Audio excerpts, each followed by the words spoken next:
Oh, Dave, this is that short shaft T-56 you asked me about. This is with an internal throwout bearing. That was quite a piece. It's pretty light. It's about maybe 10 pounds. This is the input shaft, the input side of the T-56 short shaft. They did not make a real sturdy collar on these input shafts, these throwout bearing styles. They were real thin.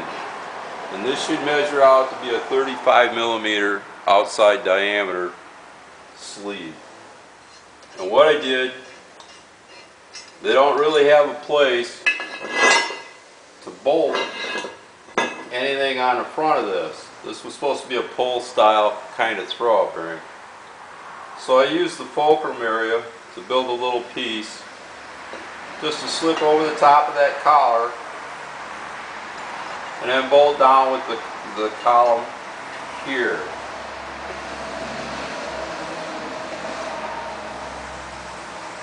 And I bought a bearing from Howe. It's a real nice little bearing. It's 140 bucks. They're cheap. And all it does is it rides on that collar and it just lays on these studs. These studs are supposed to be adjustable by putting nuts under them, but I preset this so it's in the right place. And for all you guys that want to know, when this throwout bearing is relaxed with a brand new disc in the flywheel, it should be back recessed in the bell housing about 2 3/4 inches. As the disc wears out and this throwout bearing recedes back, it'll be about 2 1/4 inches. So there's about a ½ inch movement in there. But when this throwout bearing works, it only moves 1/4 inch. So that's how I built that. And basically this whole system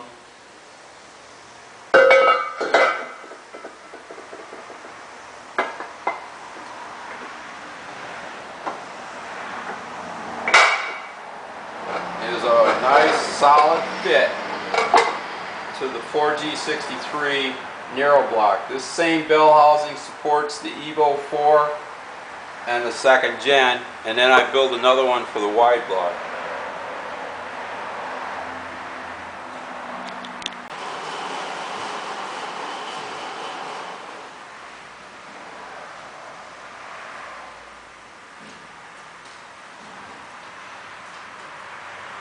I provide these starter plates,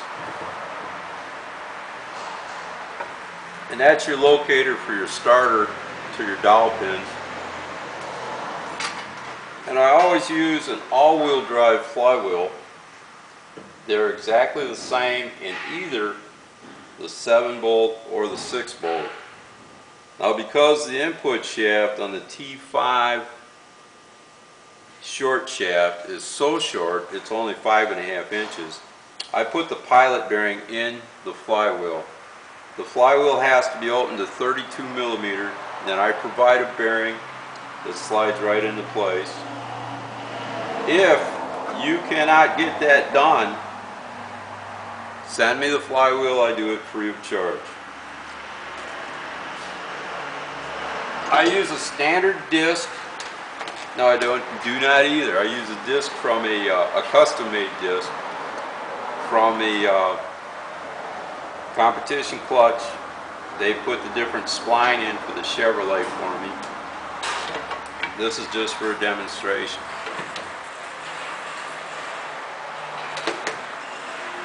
I use a standard pressure plate, and for all it's worth, I know they give you an all-wheel drive and a front-wheel drive pressure plate, but they're all the same.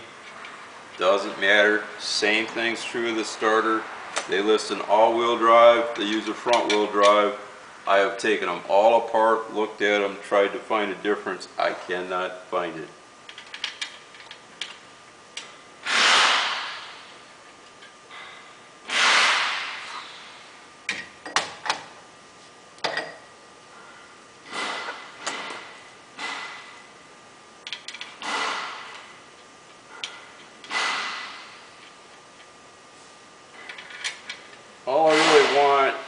of this disc, or this pressure plate, was for the depth of where my throwout bearing would be for that system. After I found that, I didn't care too much about the centering.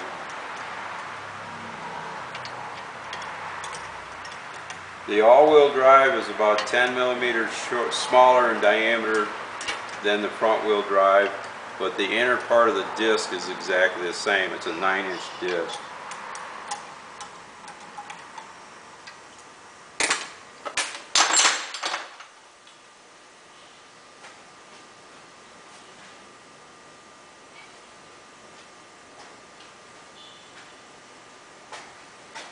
So when you put the whole system in there,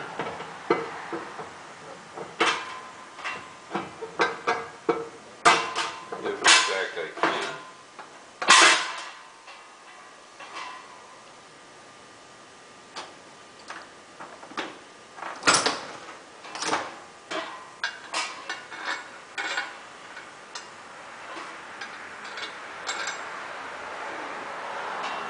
always have the right bolts, Andrew.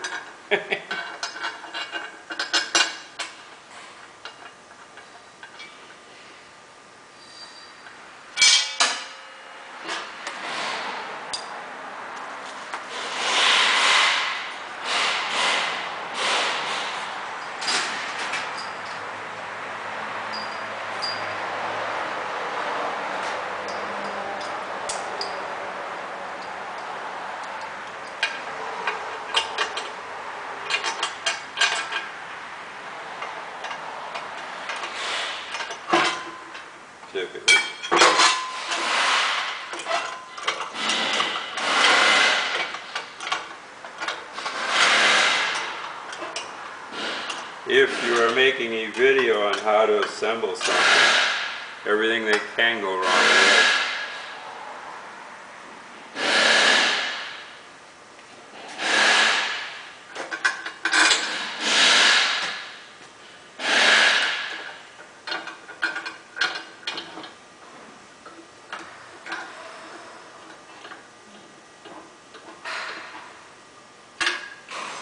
Not much more to it than that. I can show you some of my guides that I use to assemble things with, but that's about it. I placed a couple of holes. I put an inspection hole in so you can see up inside there. And then I placed a couple of holes for your hydraulic lines at the base of the bellhousing, where it should be. So that's it. That's the whole deal. Starters, like I said, the starters all the same. They bolt right in the same place as the Borg-Warner T-56. End of story. Thanks, man.